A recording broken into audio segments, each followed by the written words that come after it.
You're listening to the Belly Dance Geek Clubhouse at bellydancegeek.com. Hi, everybody. I'm Nadira Jamal, and welcome to the Belly Dance Geek Clubhouse. The Clubhouse is a place where dancers can get together and get geeky about the kinds of things that are hard to get in classes and on DVDs. It's really easy to get help with the what, so things like moves and combos and choreography. But if you want to dig deeper and get into the why and the how, so stuff like musicality and culture, history, professionalism, that can be a little bit harder to find. So every month I interview a different guest expert on a different topic. And we always have time for question and answer, so you can geek out too. So if you think that knowledge and creativity go together like chocolate and peanut butter, you are in the right place. My guest today is Rhea of Greece, who's captivated students and audiences worldwide with her magnetic personality, spellbinding stories, maverick spirit, and dynamic dance technique, which blends principles of ancient Greek dance with modern Turkish cabaret. Rhea's journey in belly dance began with her teacher and mentor, Jamila Salimpour, who made Rhea the first sword dancer in troupe Bal Anat. In 1977, Rhea left the U.S. to explore the various sources of belly dancing in the Middle East. After seeing the then-reigning stars of the day, Zuhair Zaki and Nagla Fouad, and dancing in Egypt herself, Rhea settled in Athens, setting up a small studio a la Isadora Duncan at the base of the Acropolis. You can learn more about Rhea at daughtersofrhea.com, and that's Rhea spelled R-H-E-A.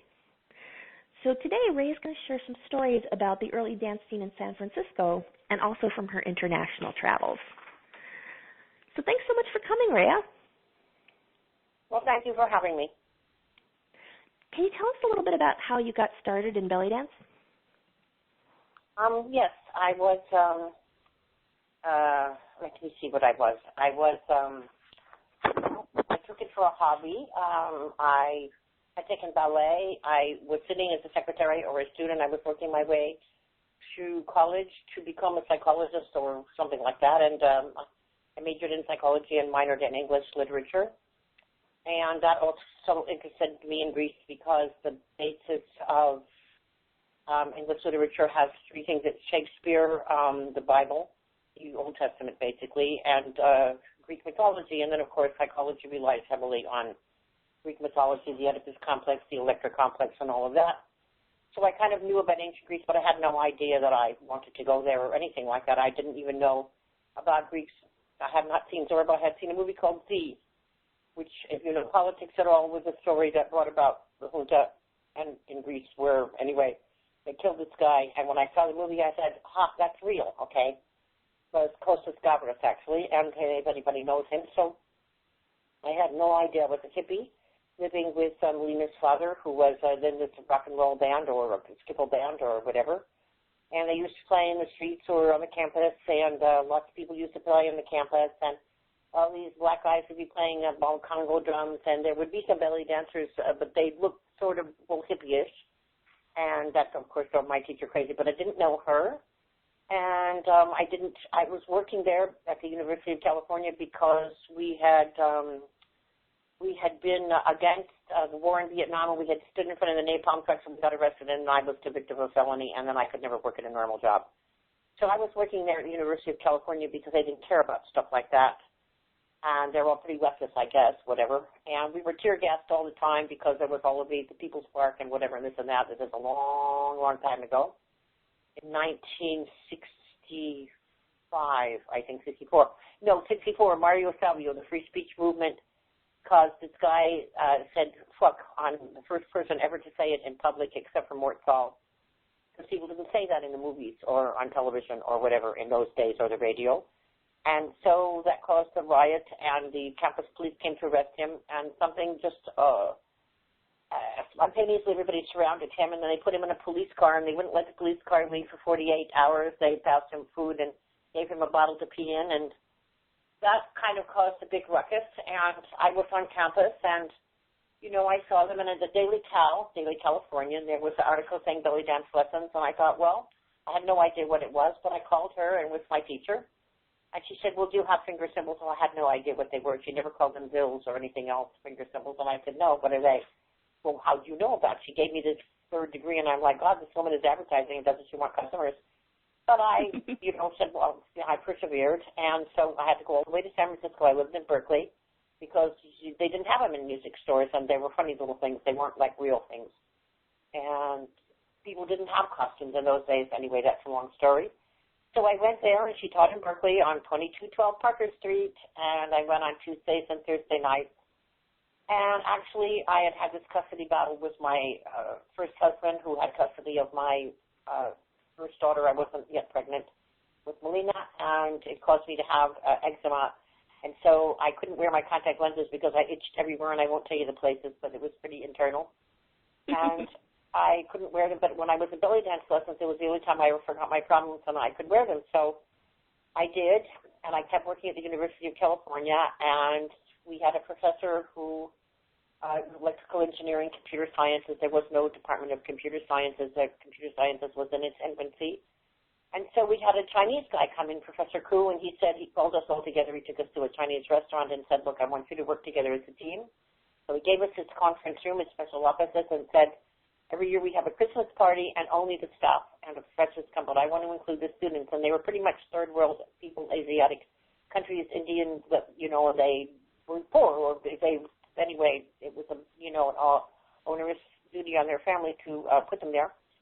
So he said, I want them to come and participate. So we got the idea, because in Berkeley we had a lot of potlucks, and everybody had a lot of potlucks. So we got the idea that people who had no money would bring something. We would assign, dishes, salads, how it goes, like a bingo game or a church social. And the people who had money would pay, and the people who didn't have money would bring something. They would volunteer, and we went to the Helmet Club, which was the fireman's place, and they had ovens and refrigerators, and so people who had money paid, and those who didn't, and there was 400 people and there, and so I asked them, how is it going? They said, tickets, and they said, it's going really good. I said, wow, I'm so happy because we worked so hard. And they said, yeah, because we're going to have a belly dancer there. I said, oh, for God's sake, I've been taking for 2 months now, since October 1968. Who is it? They said, it's you. I said, but I've only been taking 2 months. Well, I went to my teacher. She gave me a costume. I knew 8 movements. My ex-husband used to play in the skiffle band. They played a song called Little Egypt. I danced to it for 3 minutes, and people who had normally said to me, Miss, take a letter, Miss, these things are wrong, Miss, you gave me 8 copies and I wanted 10, or I wanted 10 and you gave me whatever, suddenly stood up and were whistling and shouting and clapping and whatever. So after that, I danced with my ex-husband as a pregnant belly dancer, as a warm-up band for Joan Baez and stuff like that. It stopped the war things because we were still involved in the Stop the War movement. And then I had Melina, and then my teacher sent me out on jobs, and then I got jobs.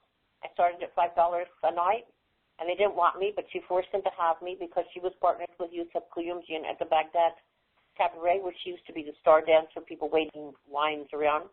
But she stopped because I guess she was 40, I forget how she was 42 when she had Jamila, and one didn't dance beyond the age of 40, and besides, she married this Persian guy, Jamila Salimpour, so he didn't like her to dance, so she stopped. And she still looked really, really, really young, but, that was those days, and no one danced over 40. So I started, and they didn't want me, but she forced them to take me, and then little by little I got to, then I got into the Greek clubs, and they were much better because the other ones were 3 or 4 dancers, and you had to dance 3 or 4 dances a night, and you had to give half your tips to the musicians. The Greek clubs, you gave half to the owners, but you could kind of hide some of them. So that's what I did, and I then took off, and then it became a big, big fad.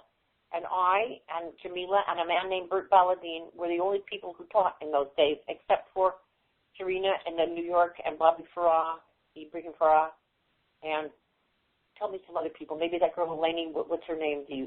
Lentini, the Greek girl. Probably there was others, but I can't remember exactly who their names. But Serena, I know, was a big one, and I met her, and she was a nice lady. And so that's how I got started. Mm-hmm. And at that point, what kind of venues were dancers performing in? You mentioned the Baghdad. Mm-hmm. What other kinds of places? There was a Baghdad and a Casbah, which I did not know at the time, but there was Muslims and Christians, but I had no idea. And I didn't know what their names meant, and no one ever talked about it.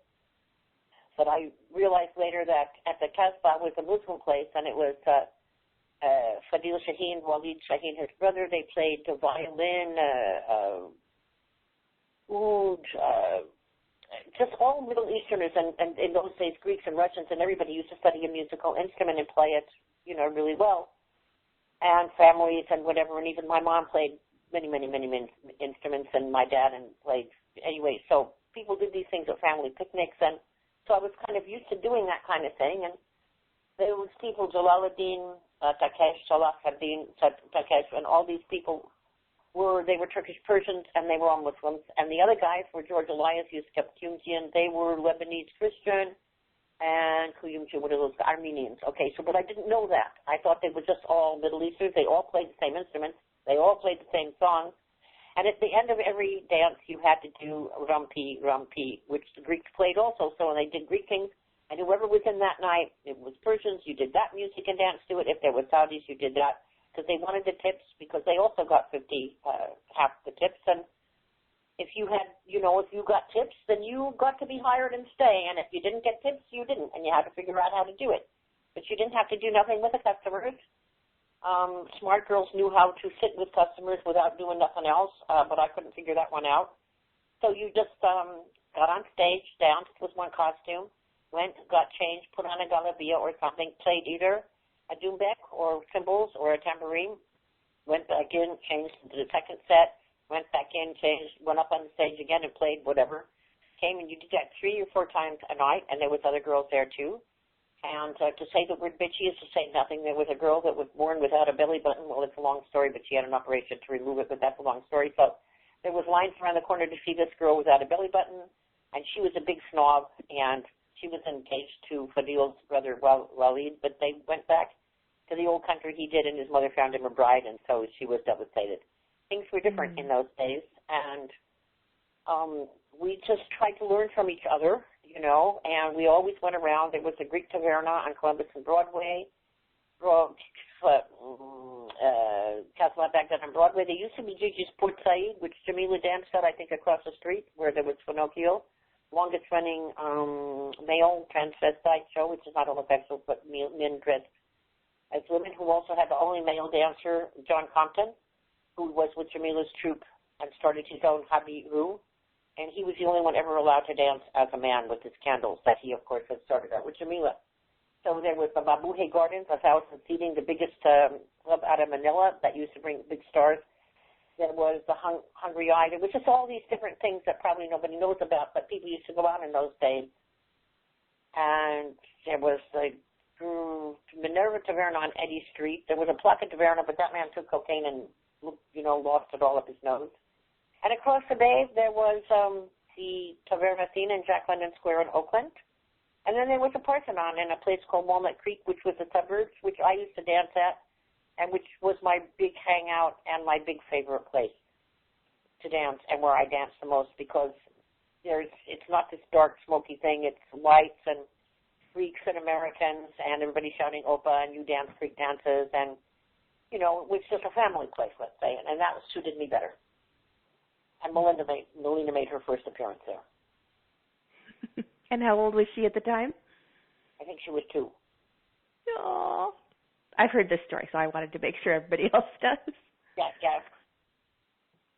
Excellent. Now, who were some of the well-known dancers of that area? You've mentioned Jamila Salimpour. She had already retired because, as I said, she married Ardashir Salimpour, and he didn't want her to dance, so she had Suhaila. She was young, so she taught, and that's all she did. And there was a girl named Galia, who was a student of hers, who she held up to us as an icon, and she was the highest paid dancer, both in Greek clubs and in Arabic clubs. And there was that girl without the navel, but Sakra Anis, I think. I can't remember. Anyway, there was a girl named, there was Ahmed and the girl who married Salal, but I can't remember. And he had later on the Pasha. Her name escapes me at the moment. And there was a lovely girl who I used to really like that danced really fast. What was that girl's name? Amina, I forget her last name, Amina. She's in San Francisco. She still does things, and she dances with, you can look up her website, Amina, and you'll see who, the name escapes me at the time, who she dances with. Mm-hmm. Somebody that was with Suhaila for a long time, and he plays the violin. Gotcha. If we remember that, I'll add that to the show notes. That'll go on the website where we can download that. All right. Now, were the dancers mostly Americans, or were there Middle Easterners performing as well? It used to be that there were Middle Easterners, and they did a circuit. The circuit included Canada, and the Midwest, and Chicago. There used to be Greek clubs and Arabic clubs, and they went around. So you danced 3 months somewhere, and the musicians changed too a lot of times, but not always. But the dancer did, and sometimes she traveled with her own musicians, just like they do in Cairo. And, although not in Turkey, they don't do that. And that happened for a long time until Jamila came along, and Bert used to choreograph strippers for the strip clubs, but he was married to a girl who was a stripper, and he knew some moves that looked like belly dancing. He had been in a circus when he was really a talented person, so he could really motivate the girls and give them a lot of confidence. And I guess there was a competition going on between him and Jamila, and she didn't like us to talk to him. I don't know. It was a long time ago, and he's dead now, and she's still alive, and she's the last one standing. So, I don't know. You'd have to ask her about that. But whatever the thing, she had student nights, and that's how I first started out, because I was there dancing even when I was pregnant in a suit, of course, at the Baghdad. And I have pictures of it with Melina. And these girls who went around eventually got displaced, but the homegrown dancers that both Bert and Jamila were turning out, and later, of course, me. So these girls did not want to go on circuits. We had families, we had husbands, we had jobs. I forget what we had. Whatever we had, we didn't want to go around. Kids mostly. You can't, but jobs too. I didn't, but they did, a lot of people. And so some of them were aerobics instructors, and I forget all their names, unfortunately, but they've gone a long time ago. Nobody knows them. So, nobody, probably some people do. There are some people who remember, but I can't remember their names at the moment. But that kind of broke the back of that circuit. And then belly dancing began to fall out of favor because it was always thought of as a titillating and thrilling thing, and kind of like porno came into Broadway. And everybody said it topless broke the back of the belly dancers, but people had never gone to see art anyway. They'd just gone to be titillated by what they thought was a sexy thing, okay? And that's the way that goes. So nothing broke the back of anything. It was a law of supply and demand, and people just didn't. And Broadway became too dangerous to go to. They broke into your cars. The parking lot guys had a deal with guys that would come in, And once I was with Marlita Pons. She was this lady who was in Las Vegas. I don't know where she is at this moment. I haven't seen her for a long time. But we were with Fadil. We had ordered out. Sometimes they would close a place at 2 o'clock with closing time, and we ordered pizzas and stayed after. And we had on our high heels and our nice dresses and our costumes and whatever, and we were headed to the parking lot, and my car had a problem with its horn, and every time I turned the wheel, the horn honked. So I took it to the mechanic, but he said, look, it's Friday. Just be careful. I'm going to disconnect the horn because people got pissed off if you honked at them, not like Cairo or Greece.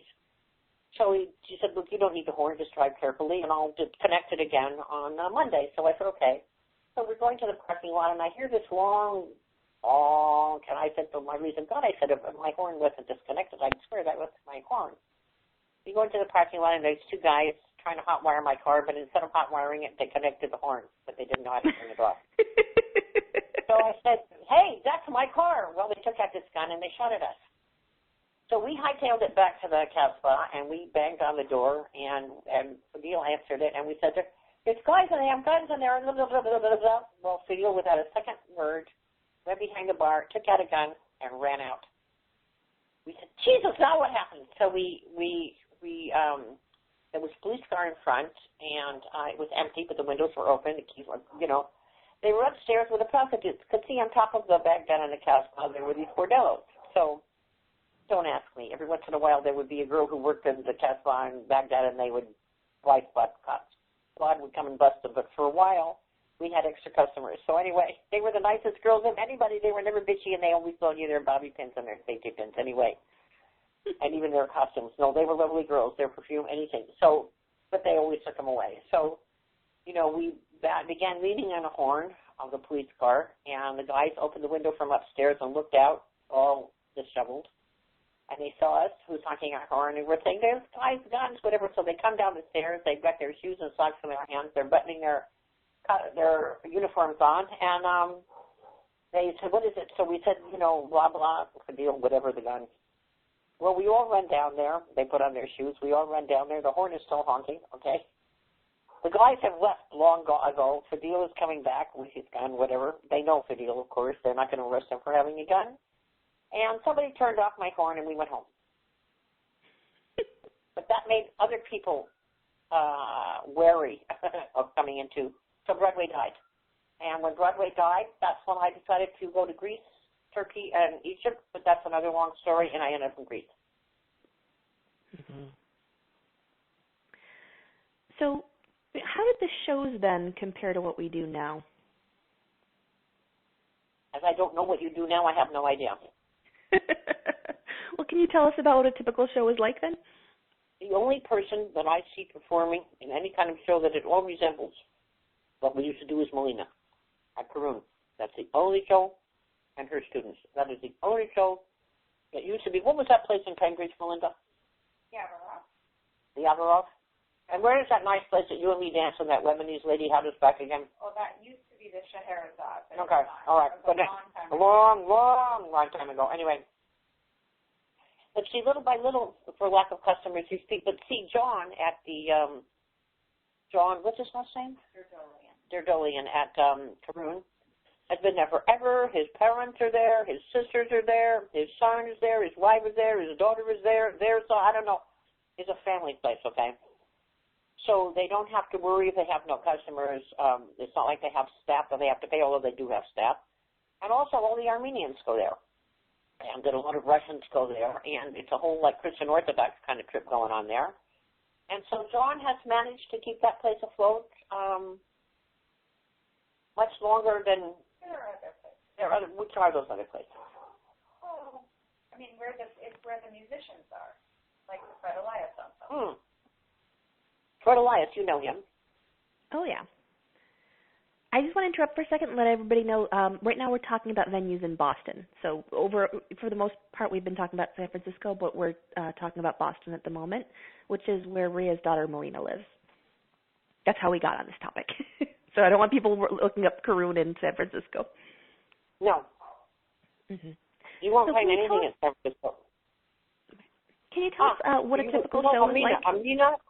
Amina and this guy, who was the guy that used to be with Suhail who does the violin? I can't remember his name. He's got a brother too. Anyway, Amina, and I can't remember her last name, but Amina. Goodyear? What? Goodyear? Amina Goodyear.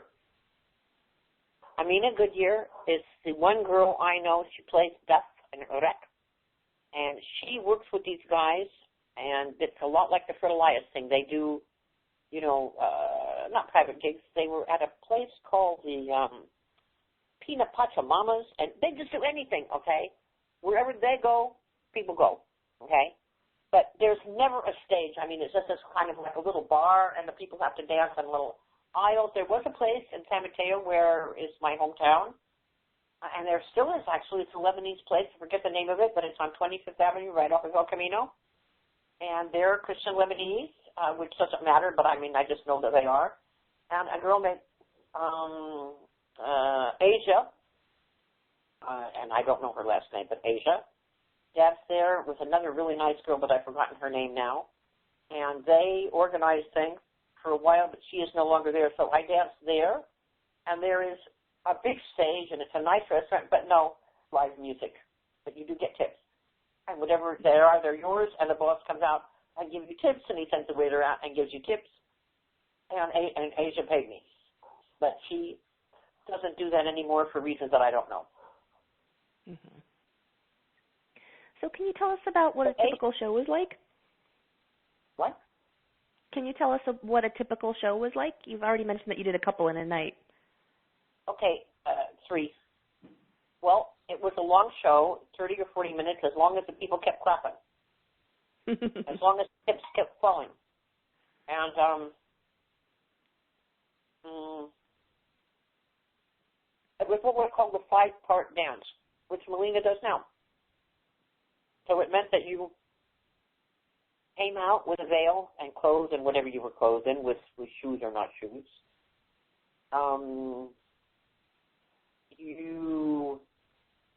You did a spin before you started, and you did a spin at the end of the first set, which was a fast number. They then went to a slow one, which you did veil work. Girls who did not play finger cymbals didn't have to worry. Girls who played finger cymbals prided themselves on being able to do a veil with finger cymbals. Many took them off, which many people call them zills, which it is, but just for information, zill, as I was told by Ali Arsoy, who Melina also featured at her place, who comes from Kirkuk, Iraq, and is from a very famous family of musicians who took their name from Bülent Arsoy, who is happening to be a very famous Turkish person who was a sex change operation person, used to be a man and is now a woman.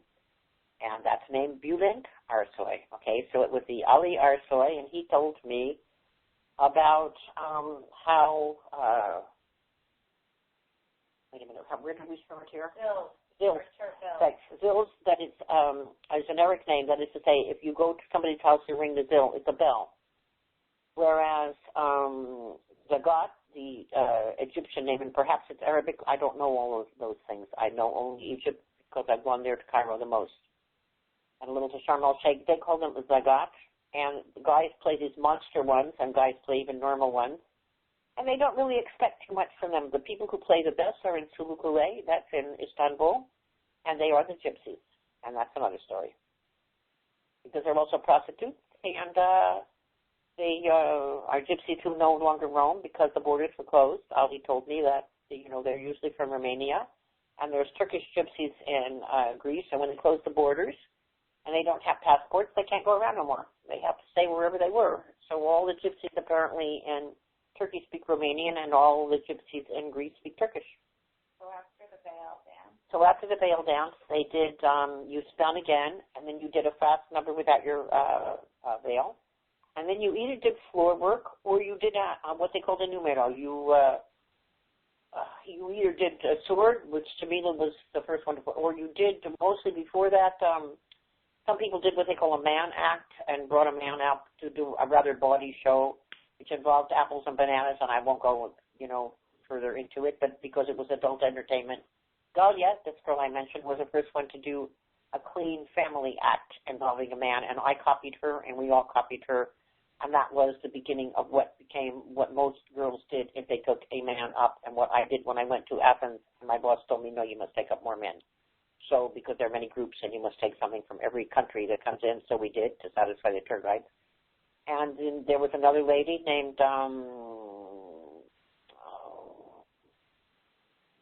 her sister was Akif. Her sister was Naima Akif, and she was Fatma Akif, and her husband was somebody named Gili. He had a wig that he used to take off and bow to people, and he played the drum, and they were from an old tradition, but I'm not going to go into that now. Anyway, she had a parrot, and the parrot name was Laura, and she would come out with this parrot and her high heels. She was older, they were older, but it was a numero, okay? And she had it on her finger, and she would say, hello, Laura, and he would say, hello, Laura. Can you count in Spanish? Uno, dos, tres. So they did that, okay? And that was a numero. So that was, instead of doing floor work, that's what she did. And then you went to the fast thing, and then you went around for tips. And as I said, whatever audience was there, they played that kind of music. And then you went back, and you did a drum solo. If you were lucky, you had a good drummer. If you didn't, you had a non-telegenistic drummer, which I've had, and that's another story. Who don't like Americans or who want to show you that you're not as hot shot as you think you are. And try and, try and dislocate you. And then you would do a car swim. Everybody did Rumpy. Every single person and every single show ended with that. And when Melina dances in Athens now when she comes for the summer, she dances to that also. And even Ali Arsoy did sing for her one time in Turkish because there was a bunch of Turkish people there. And that was it. And the Greeks would play pretty much something that's called the classico Cipatelli to Bornelli. That's they would play it so fast, all the girls would say, don't play it so fast, and the Greeks would all say, okay. But, of course, if they liked the girl, they always played faster and faster. And my teacher came and said, you know, it looks like you're in a race with the musicians, and the musicians are winning. So I learned to invent new steps, which became the so-called Rhea method, simply because I couldn't take the steps that went with Arabic music, or you look like Charlie Chaplin in a fast whatever.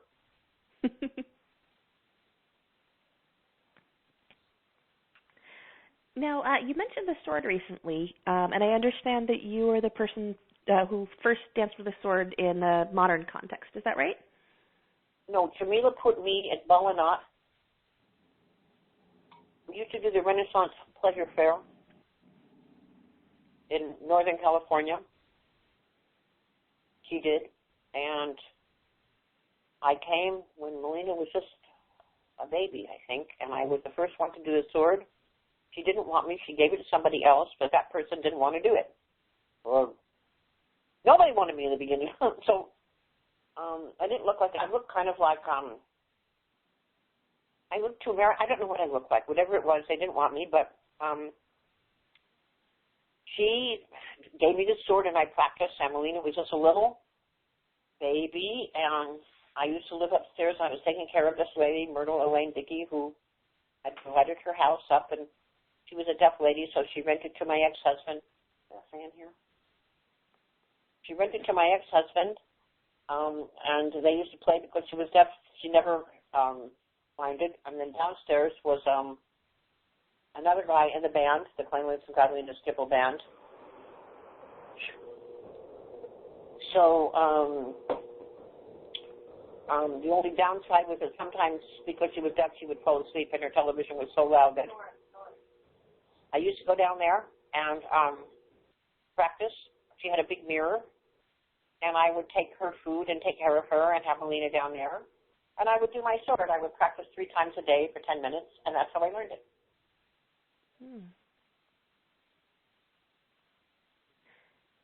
Now, you mentioned Bal Anat. Can you tell us a little bit about that? Well, I mean, it was her sword, and I took it to the house. Well, I didn't dance in the Casbah. I danced first to the Baghdad until finally I danced in the Parthenon. And there was a man named Philip A.U. Philip, he's dead now, but he had cost less. Instead of cost plus, he had cost less, and he used to make coin costumes, and he used to import stuff. He was an Indian importer, and he imported these Indian swords, which were the best swords ever. And so we used to get our swords there, and then he became, first he wasn't, well, to me, when he wasn't in competition, she thought he was, but then I went and I said, you know, really, and so he said, well, you're making things all wrong, and he says, well, how should I make them? And eventually she became friends with him, and oh, I forgot to mention Aida. Aida, I forget her last name, danced also. She is in, you can see her in things of Bal Anat, because in Greece somebody has a computer, and we saw them because I don't, and I don't know it. But she used to work heavily with him and worked later with Fadil when he opened a place called, in the suburbs, in one of those shopping malls. And what is Fadil's name? What's the name of it? I can't remember. Okay, never mind. It escapes me at this moment. But she then went to somewhere. I forget. She married a Middle Easterner, I think, and she left maybe Chicago or someplace, or Detroit, and I don't know where she is now. But she was a big dancer of the day. I forgot her. So Soraya was anyway. So what was the question again? I was asking you to tell us about your time in Bal Anat. Right. Well, then I was with Jamila, and I was with her a couple of years with the sword, and then I was teaching for her. She was teaching at Cal State, then the Y in Oakland, and then she became really, really popular, so she gave me these places that she didn't want, but she went to other places that she did want, and she was very much in demand. And then it became that it upset her that I was supposed to send her students and, blah, blah, or whatever, and I did, but she was very antagonistic with them, and then they did floor work, and she had decided that floor work was, but I learned it from her, but she decided now that it wasn't nice, and, well, I don't know, whatever. And she was changing her mind all the time, which is not so bad because I realized that Middle Easterners do that, and anybody has a right to do that, except that she didn't inform me. Okay, so tell me that you're not doing this anymore. So then she would put the girls down, and they would cry, and that was upsetting to me, and I couldn't just be her lackey, okay? So then I also did a student night at Parthenon, and the girls were so afraid that I chose them in groups of 3 and had them not do choreographies, but I said, okay, the most brave girl of each 3 groups of 9 girls will start with a movement, and it'll be like a game of dominoes. The next one will do it, and then the third one will copy the second. By that time, the first one will do something. So you'll know what to do. It's kind of a forerunner to what Carolina Nericcio does at this, French dance belly dance. In other words, it wasn't a choreographed thing. And then Jamila got upset, and she said, well, this is a solo dance. Why did you have? And, of course, the next time she had Bal Anat, she had groups of dancers. So this made me realize that she had feet of clay. And then she got really upset with me because she felt that I was competition when I wasn't. I just wanted to be with her. And we had a couple of run-ins, and then she, my sister was there, and, even when she told me to teach at Cal State, I didn't go. And she came over to my sister's house. I was staying with her at the time in Berkeley, and she said, why didn't you go? The people told me, I cried. I said, please don't make me go. I know it's going to make us break up. How could I ever? It's like a marriage, blah, blah, well, shit. Anyway, it wasn't. And she sent girls to, say, oh, you must study with Rhea. And, of course, they were jealous. So, of course, they said I said things about her or whatever, which, of course, that would be silly. I would never do that. But she lived off intrigue. She loved that. And it gave her a reason, a raison d'etre. I mean, she almost created her own competition, and she enjoyed competition. And that's just the way she was. And when I went to Greece, I realized, I called her years later and apologized to her because she was just a Middle Easterner, Greeks, they're like that. They're always fighting and making up. I shouldn't have made so much out of it, And she forgave me, so we're okay. Mm-hmm. But once we did that, I couldn't be with Bal Anat no more. Mm-hmm. So, as somebody who's been dancing for decades, what changes have you seen happening in the dance or the dance environment over the years? There was no dance environment in Greece. I was the only one. It was not considered nice for a girl to either dance, be an actress, be a singer, just as it was maybe 100 years ago in America. Vaudeville people were following women, and so I had a free field, but I didn't like the so-called bazooka. They're nightclubs where you must sit with the customers, and that's another story. So I tried that a couple of times, and those are some funny stories, but anyway. I decided that's not for me because you could sit with customers in America and do public relations, and it was really public relations, and a smart girl would become friends with the customers and bring them customers, and that way she kept her job. Whereas in Greece, the tourist places are you bus them in, you bus them out, and they just want somebody who's going to show up, and they don't really care much how she dances, but the tour guides that they like you, they want to keep you because they always used to get rid of us. With me, my daughter Piper, and Linda used to dance with me when she was just a little kid. We was a mother and daughter act.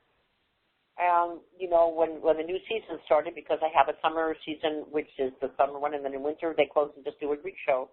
And even in the summer they have a Greek show, but they do the tourist show till 12:30.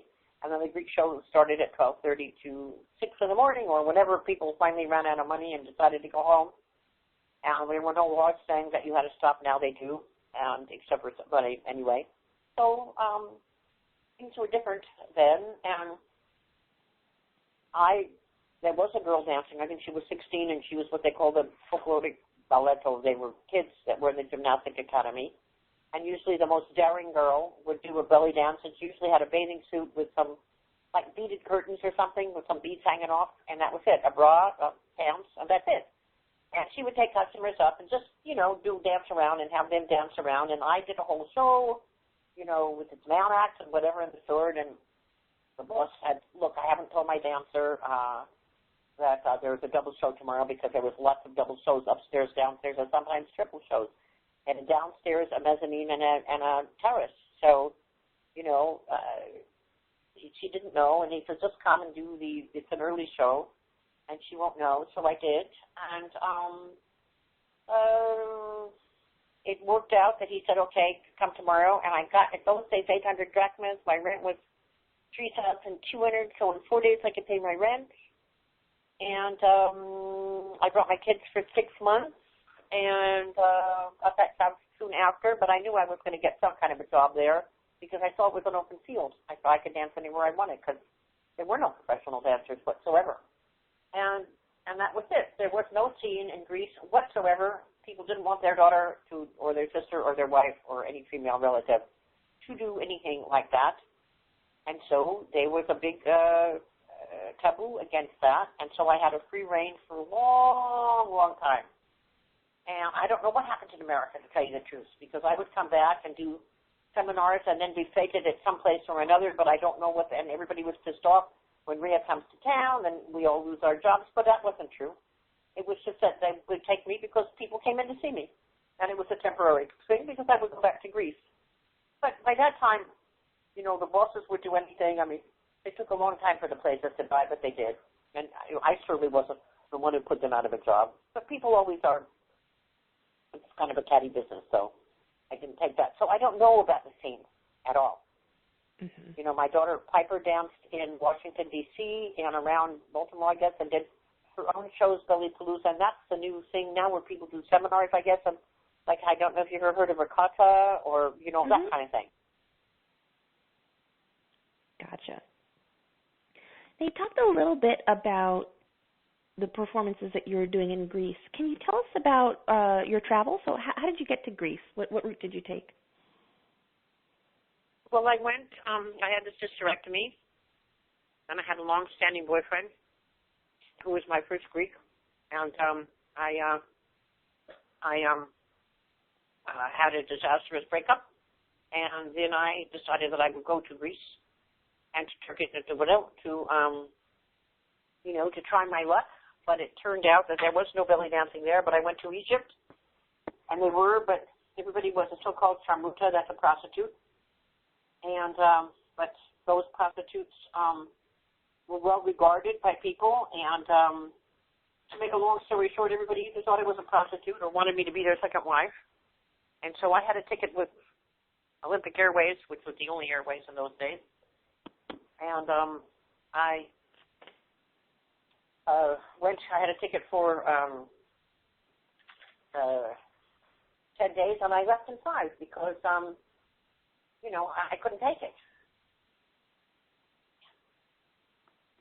So I never went to Turkey because the Greeks said that they cut off women's breasts, which, of course, they did thousands of years ago or hundreds or whatever, and they still have a problem with the Turkish, and the Turkish don't really have a problem with the Greeks. No one remembers now what happened in the old days, okay? Nobody who's alive now knows what happened in the old days. But the Greeks keep it going, and they have this weird nationalistic kind of thing where they, they have this weird nationalistic kind of thing going on whereby they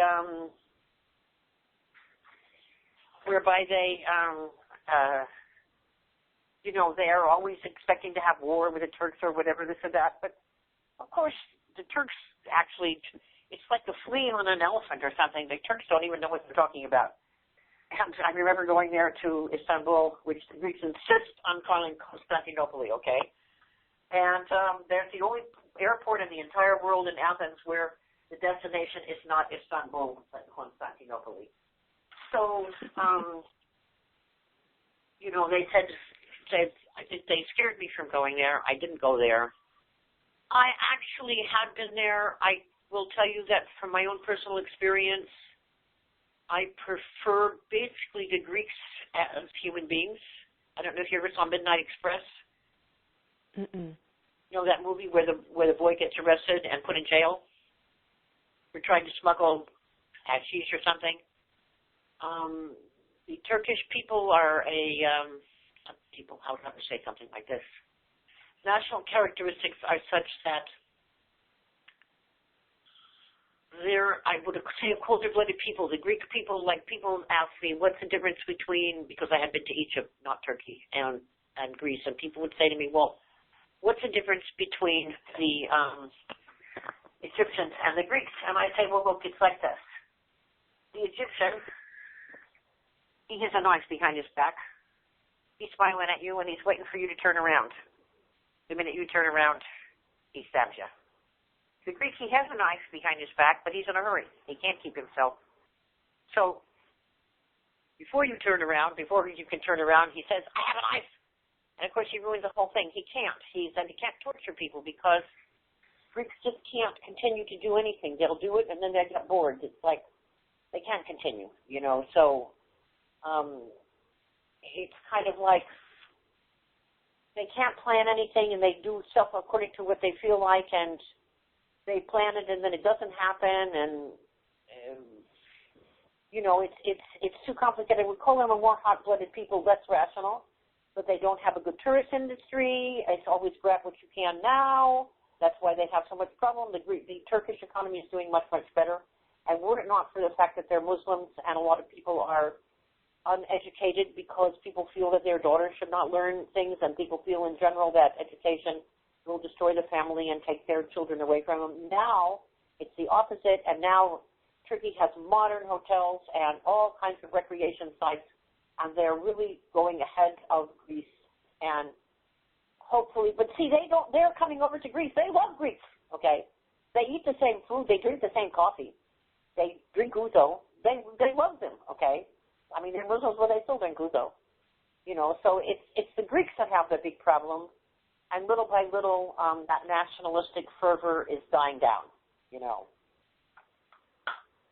So what was the original question now? I was asking you to tell me the story of how you ended up in Greece. Well, it was the only place I could find a job. There were none in America. See, every other woman that was in Greece came because she found a boyfriend, or her husband was in the military, academia, or worked for a multinational company. I was the only person who was an American lady, except for one of Melina's friends, Eleanor, who was her American mother married to a Greek guy, and she had what is called a frontal studio, which is a foreign language school, meaning that you teach not Greek, but particularly English. People valued, but people study German and French, and now Spanish is very popular. So, you know, that was it. And we were the only people, basically, who worked and paid for our children. The other ones, the military pays, the multinational company pays, or there was a lot of rich people, the sons and daughters of ministers, ambassadors, stuff like that. So it was, I think, $1,000 in those days. We had half and half custody, and Lena would come from about March until November, and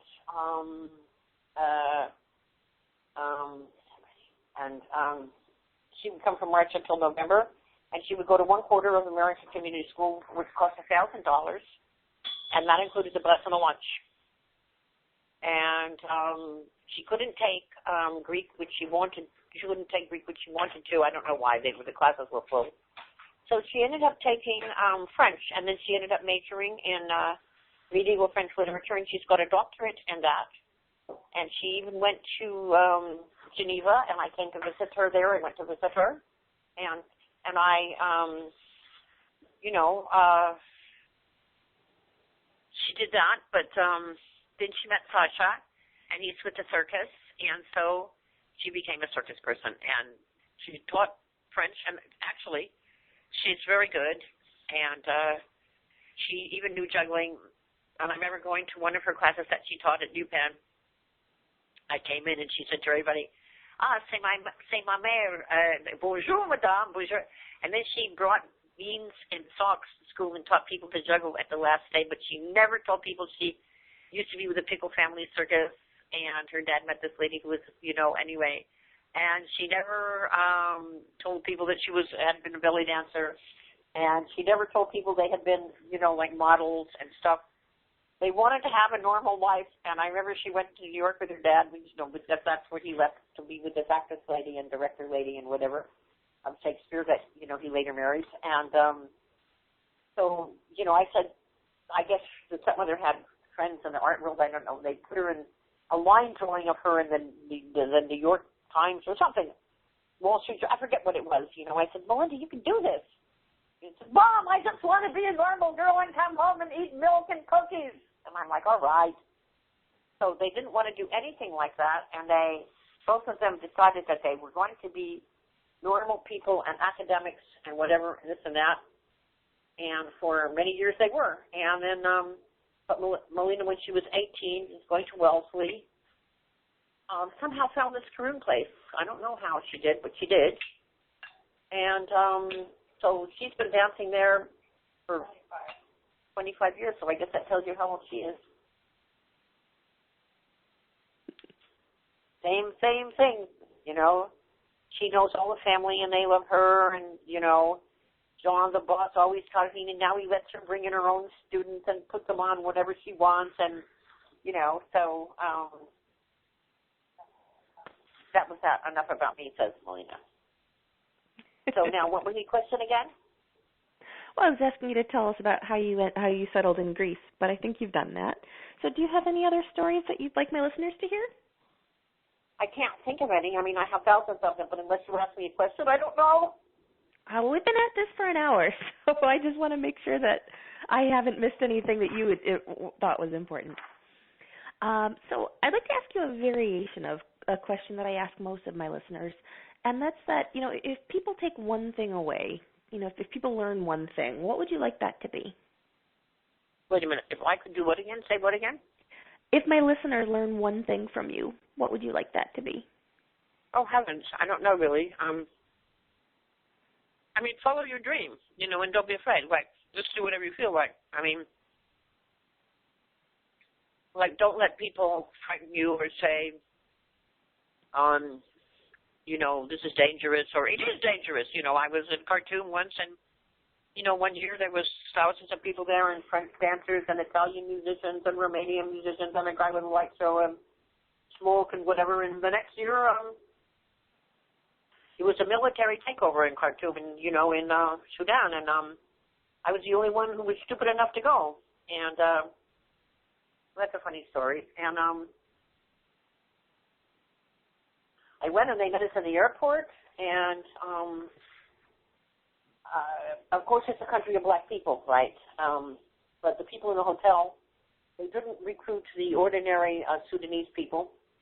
A lot of them had not been like Eritrea, like Ethiopia, had been educated and speak languages. Just because of all the conquerors had been there, nobody cared about Sudan, I guess, and so nobody knew English. And when I first went to the hotel, they used to call me sir because you're not supposed to talk to ladies. So they saw these videos that told them how to address the customers, and sir, was for men. So I thought, oh, okay. So anyway, I instead of performing in these monster shows, I went there, and in the airport I was met by these people, and then you have to give all these bribes to get your luggage. And then you get in a car, and you're stopped every 10 meters by these people with Kalashnikovs and these ill-fitting uniforms, and they're just little boys that have put on, they've fallen off them. And you give them money, but you don't give them all your money because 10 meters ahead is their brother or cousin who's going to have more money. So they just take a little bit. And after about 50 times of stopping, you get to the hotel. There's no alcohol because Sharia law came in, and the hotel was abandoned. There was nobody there. And so every night I did a show in just a little dining room, and a little one.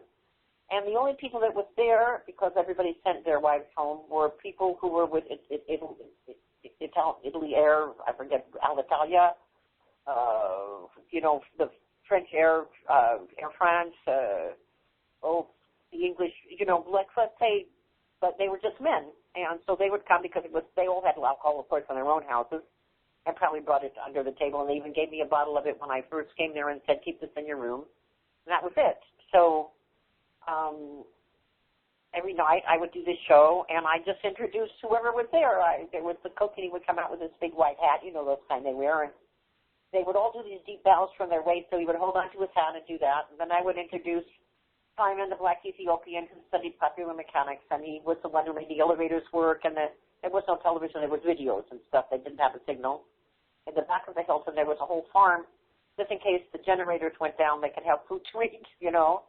So people lived back there, and because sometimes the airplanes wouldn't come in with any food. So, you know, and nobody needed it anyway. There used to be a swimming pool with shrimps, and you know, there was a bar, you could do anything. And then it was, of course, totally different. So it was only these guys and the assistant food and beverage manager and his wife, and the food and beverage manager and the assistant manager. But little by little, their wives weren't there anymore. And some guy who came off the desert with his camel outside, I guess, sitting on the floor in his robes and whatever and smoking his hookah or shisha. And so finally one night I didn't introduce everybody. And they said, well, why didn't you introduce them? I said, well, you guys know each other. It's the same old guys. Nobody knew. In fact, less people than ever. They said, but we like it. Aren't you going to introduce the show on New Year's Eve? I said, well, sure, but, well, thousands of people came from the desert. All of these black Muslims, I guess they were, because they didn't drink alcohol. I don't know. Maybe they just couldn't. I don't know. And the ladies were wearing these dresses that a little girl, it's like a princess dress. I don't know how to explain it, but they have thousands of ribbons in their hair, at their neck, on their wrists, falling off their dresses, ruffles, as many ruffles as you could possibly imagine. Think of a little girl's ideal party dress. And all the guys wore these tuxedos that they had borrowed or rented or something from somewhere because none of them fit. They were probably from some uncle or somebody that had them. And my job was, in addition to dancing, one dance, to introduce every single man in the audience, and there was about 300 of them. So I had to say who he was, who his father was, who his grandfather was, what tribe he was from, and a bunch of other stuff about him. And all would come up and take this very deep bow from the waist, and that took us about, 300 people. It took us about, I was quick, it took us about 4 hours together with the dance. And then that was it. I went back home and, of course, never went back again. So 1983, there was, you know, all kinds of things and tips, and I danced at a wedding, and I had, you know, they put their hands on your, like, you have to have a belly dancer at your wedding or the bride won't get pregnant. So they take you to the table of them, and they stuff you with money and take you from table to table. And they must put their hands on your stomach where they believe she won't have children. And they did that.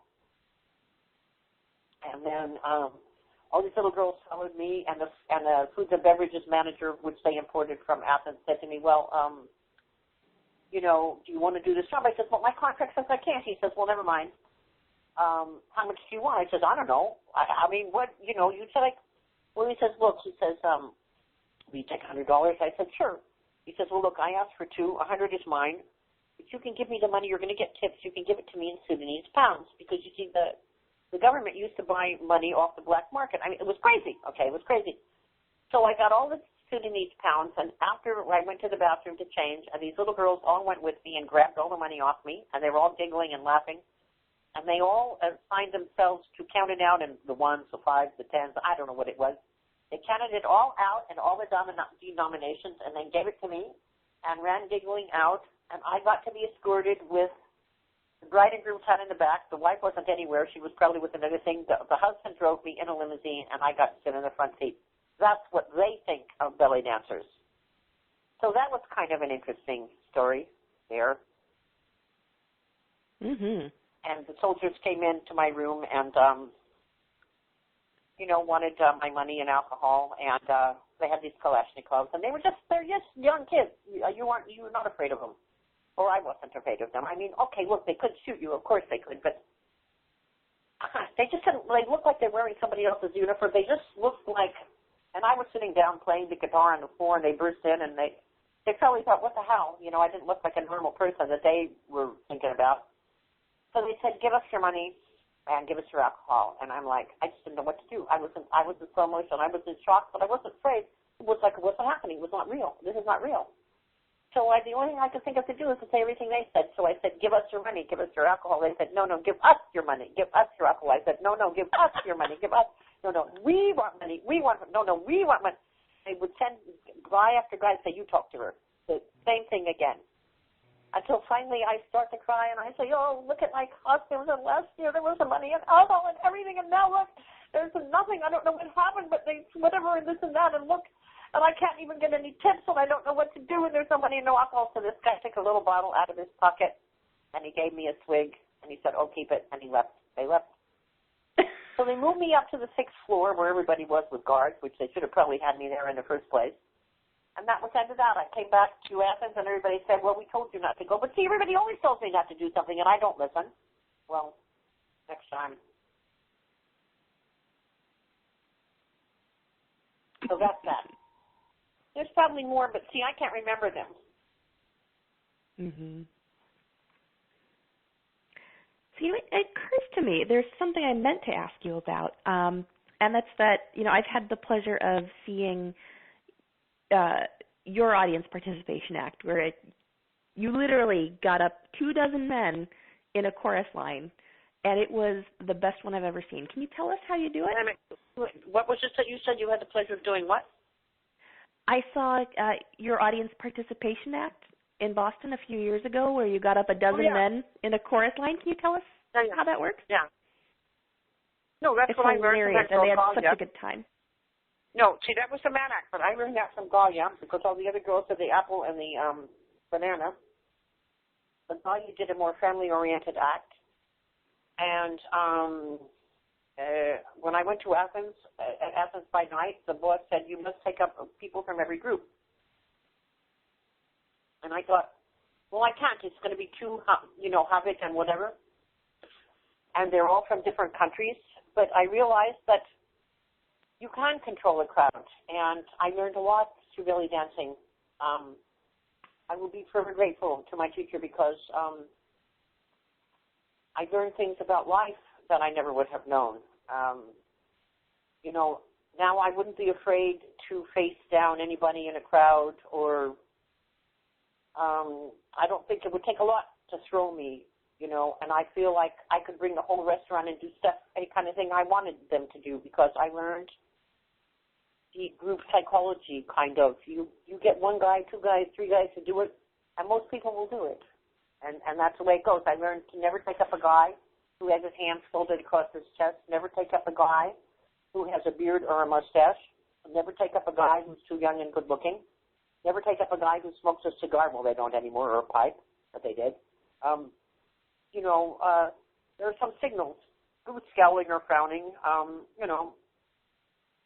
take up a guy who's beaming and smiling and is wearing a sign saying, take me. And I found that people wanted to participate. And my daughter Piper told me a secret also. That people would come up and they would say, well, what are we supposed to do? What are we supposed to do? And Piper would say, don't worry, I'll tell you what to do.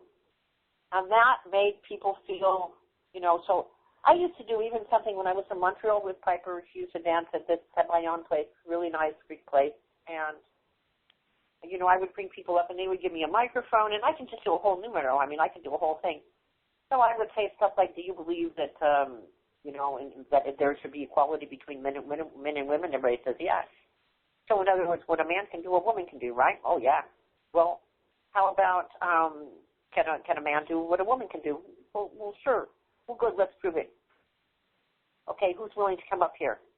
Well, the next thing you know, the girls are passing the guys up there, and then we gave out prizes. I think they used to give out, I don't know, some kind of a hat that they wore. I forget what they did, some kind of a certificate, whatever. They had a whole thing going on there in Montreal. And I could probably even convince John to do that were I here and were I to dance all the time. I'm sure he would go along with it. Anything to involve the audience, but I'm not, and it doesn't, And Melina's not really interested in that. She has another approach. She just likes to get people up to dance, and she brings people up individually and has them dance, So, she has a different approach, but she could do that. We all had to do that when we danced, because that was part of the show. People wanted that. I do it. She does it sometimes if she feels like it or they ask for something. And can you And tell other us girls about learned that from us. Other girls that were our friends learned that from us and did it. And can you tell my listeners about what you do once you get them up? What?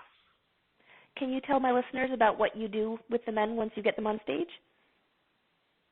I've seen it, but they haven't, so. Oh, you try to say, okay, now we're going to move our stomachs, and, they move their stomach, and you go, well, you must, of course, pull up your shirt. And, some don't want to, but if you can get the first guy to do it, like I said, the other guys are going to do it. So I get them to move their stomachs, then I get them to do a hip circle, then I want them to do a hip thrust, and so I tell them to pull up their pants legs. And one guy had a wooden leg once in Athens, and he told me he had one, but I thought he didn't want to do it. Well, he did, goddammit, have a wooden leg, and that was kind of embarrassing. Another time a guy said he didn't want to do it, and I thought, that he did something funny and kind of obscene, but not really. He pretended he was dragging something up from one pants leg and put it down to the other one. And, of course, he was pretending that he had a long you-know-what. But that was one of the few times that I have to say that I laughed that somebody could make me laugh. Because usually I've seen it all and nothing could make me laugh. But that was one. And another time I had a guy, they were all down on the floor, and I made them do all kinds of crazy things, okay? And I had them going and putting their hands in front of them, like snake arms. And the guy says, what are we doing? I said, we're snakes. He said, what? I said, you're a snake. He said, that's what my mother-in-law said. So sometimes people would say funny things, and people would do funny things, of course, sometimes. And they wouldn't always cooperate, but mostly they did. And then I have them pull up their, and in Greece I used to have them go down on the floor and put their leg up and do all kinds of crazy things. But basically that, and then I have them shake their booty, and then I have them, do like a shoulder shimmy, which of course, and then I put their shirts, like you grab it like they have breasts, and you take their shirt and, jiggle it. And people think that's funny, and the funny thing is that kids always think that's funny. Kids think that is the biggest laugh in the entire world. All kids recognize. It reminds me of a number that Sasha and Zoe, Melinda's daughter, were doing, and somebody is reading a newspaper, and he's drinking a glass of water, and somebody sneaks up behind him and drinks the water, and he looks around, so he tries various ways to find out who it is and to protect the water. So he, does this, and then Zoe would still steal the water, and, then he cuts a hole in the newspaper so he can shoot. So he finally puts the water on top of his head, right? And Zoe comes with a straw and drinks it. Well, my daughter Piper's son Connor just thought that was the funniest thing. He was 3 years old. So there are some things that kids always think is funny. And, this is something that little kids liked. And, it's to show that, I've even danced for animals, They have a big attention span. And, they get involved. Of course, you don't want them in the restaurant, but anyway, that's another story. And so basically speaking, it's that. And you just do, whatever you can think of. I don't know how to explain it any more than that. Mm-hmm. Well, I think that's a pretty good description. So I guess there's no questions from the audience, huh? Well, I was just going to say, I was going to open it up so that they can start asking. So if there's anybody who's on the call, either on phone or Skype, you can press *2 to raise your hand. Folks who are on Skype, that's *2 on your Skype keypad rather than on your keyboard. And those of you who are on the webcast, you can type in questions using the box at left. So it usually takes a minute for folks to get their questions in. So in the meantime, Rhea, why don't you tell us, if people want to learn more from you or from your daughters, what's the best way for them to get in touch with you? daughtersofrhea.com. Excellent. And then that's also Melina in Boston and Piper in Baltimore? Yes. Excellent. Okay, let's see if we've got any questions coming in. One more time, phone folks, that's *2 to raise your hand. Webcast folks, you can just type that in in the box at left. Let's see what we got.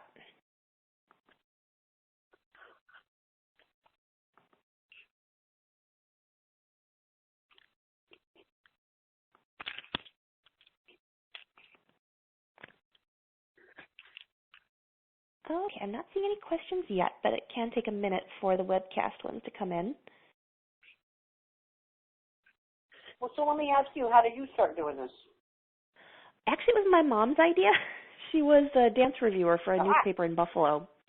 And my sisters and I all danced, but my older and younger sisters were both really serious ballerinas, like serious. And, I did a little ballet, and it was nice, and I did a little jazz, and it was nice, and I did some West African dance in middle school, and it was fun, right? But I didn't really find anything that was me. But my mom was sent to review a belly dance performance with Folkloric Productions in Buffalo, and she came back and she says, Jessica, you should do this. You'd be good at this.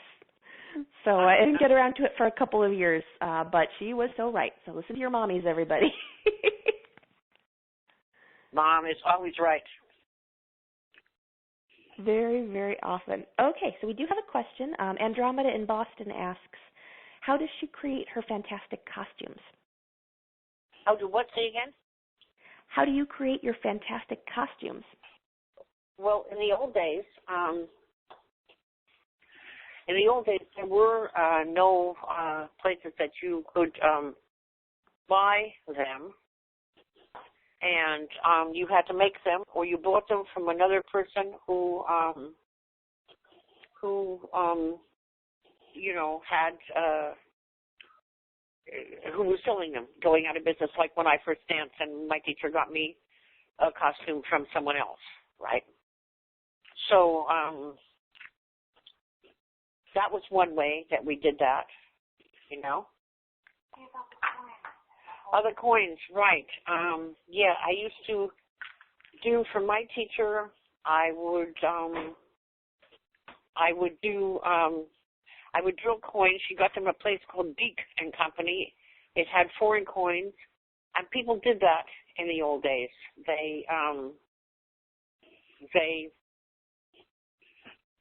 She drilled coins. There was a big fight about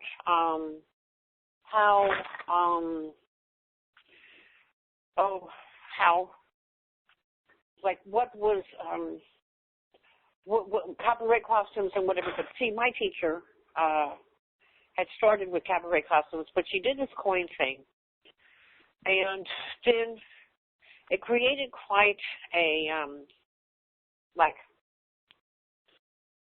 it created a controversy, and my teacher was rather known for her rather divisive nature, so that people, it created a controversy where really there shouldn't have been one, right? People should be able to wear whatever they wanted. But she felt it real true. Otherwise, the so-called cabaret costume and the beaded girdles and all were supposed to be, they look like a Las Vegas showgirl, whatever. So she started doing these coin costumes, and basically she had me drilling them. I did it for free. And then she would make the design, then I would put the jump rings in and solder them together, and then I would just do rows of them, and she would then adjust it like she wanted, and then she would do it to the person. And she made hundreds of dollars for this, And she had to do it to make a living, and I was happy to have her make a living because she couldn't make it no other way. Because by that time she was separated from her husband, Artist Shear, and she didn't have any other way to make a living. So, we all wanted to help her, and not just me, but lots of the girls. So we all did stuff for free because we felt it was like, it was a chance for us to learn things and to,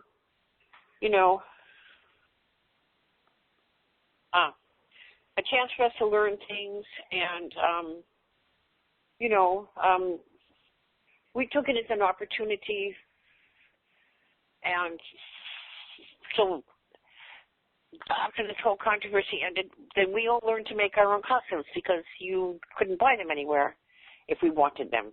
So we made our own costumes, and we did that through the years, and then my kids could, and Piper makes even better costumes.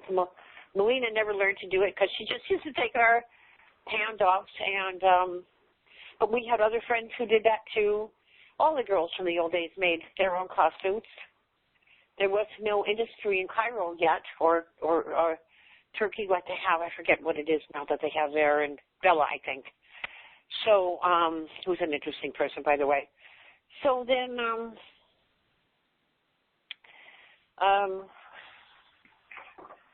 oh yeah, don't put the fan on. So then,